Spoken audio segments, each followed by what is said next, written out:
Queridos hermanos, queridos amigos, muy buenos días. Hoy meditamos en el capítulo 8 de Hechos de los Apóstoles. Capítulo 8, versículos del 1 al 3, donde dice la palabra del Señor que Saulo consentía en su muerte. En aquel día hubo una gran persecución contra la iglesia que estaba en Jerusalén. Y todos fueron esparcidos por las tierras de Judea y de Samaria, salvo los apóstoles. Y los hombres piadosos llevaron a enterrar a Esteban e hicieron gran llanto sobre él. Y Saulo asolaba la iglesia y entrando casa por casa arrastraba a hombres y a mujeres y los entregaba en la cárcel. Hasta ahí la palabra del Señor. Nuevamente Lucas nos presenta el fanatismo de Saulo que lo arrastró lejos de Dios y su posterior implicación en la persecución de la nueva comunidad cristiana, hasta convertirlo en un auténtico asesino. Cuando el médico e historiador Lucas dice en aquel día, se refiere al día en que Esteban murió. Ese día comenzó la primera persecución contra la iglesia. La muerte de Esteban provocó una reacción contraria justamente a la iglesia. Lucas enfatiza el hecho de que Saulo consentía en la muerte de Esteban, el primer mártir. Es normal que quienes primero caen presos en una persecución sean los dirigentes. Pero ese no fue el caso de la persecución contra la iglesia. Los apóstoles permanecieron en Jerusalén para dar ánimo a los creyentes que quedaron allí, tanto como a los que fueron esparcidos. La mayoría de los creyentes fueron, esparcidos huyendo de la persecución. Los apóstoles, en cambio, permanecieron en Jerusalén con toda seguridad escondidos para no ser hallados.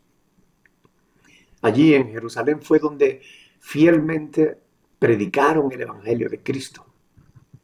El resultado es que miles de personas habían creído el Evangelio y la iglesia aumentó considerablemente en número. Pero el Evangelio no podía quedar limitado a un pequeño territorio.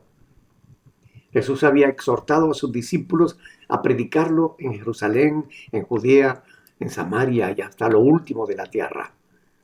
Hechos 1:8.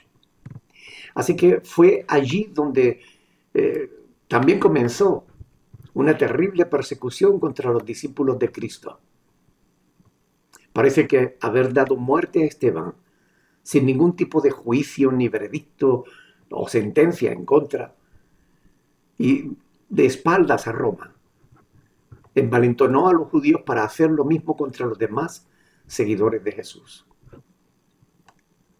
Hubo un tiempo en que los habitantes de Jerusalén tenían una buena opinión de los discípulos de Jesús, pero los sacerdotes y los gobernantes, con artimañas y falsos testimonios, pusieron a la ciudad contra ellos, volviéndolos totalmente hostiles hasta el punto de perseguirlos hasta la muerte. Curiosamente, la persecución comenzó en Jerusalén y se extendió después por Judea y Samaria y continuó por otros lugares, cumpliendo así la palabra del Señor de que sus discípulos le serían testigos hasta lo último de la tierra.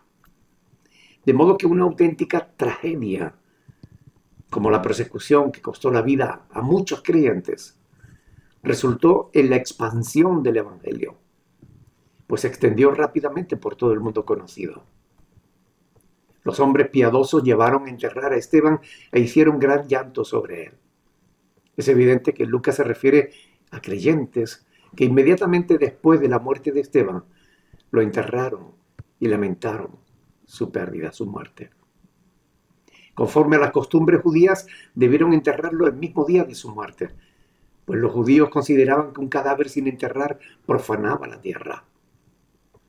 Lo curioso es que según las costumbres del Talmud, por ningún criminal ejecutado por la vía de la apedrea debía hacerse duelo por él.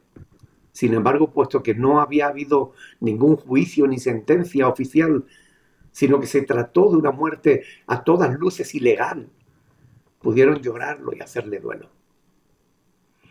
A pesar de que había sido discípulo de Gamaliel, Saulo no gozaba de la moderación de su maestro.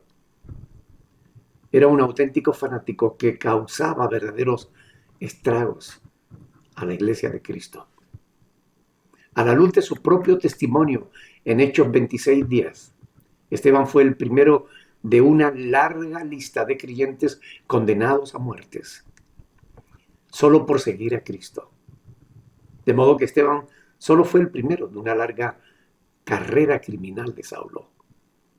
Lucas lo presenta como el inquisidor de Jerusalén, que buscaba destruir la iglesia atacando como una bestia salvaje a sus indefensas presas. Al ir casa por casa, Saulo va aterrorizando a los cristianos, metiéndolos en la cárcel. Continuamente arrastraba a hombres y mujeres a la prisión donde recibían su castigo. ¿Hacía esto Saulo porque era una mala persona? En realidad no. Entonces, ¿por qué lo hacía? Por celo religioso. Él creía que era su deber. Así lo explica en su testimonio en Hechos 26, del 9 al 11. Por esa razón, muchos religiosos han cometido muchas y enormes injusticias en el nombre de Dios.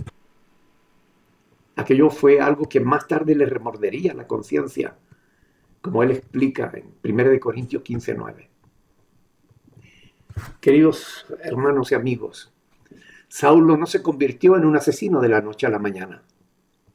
Lo hizo paulatinamente conforme se iba radicalizando en sus posturas religiosas.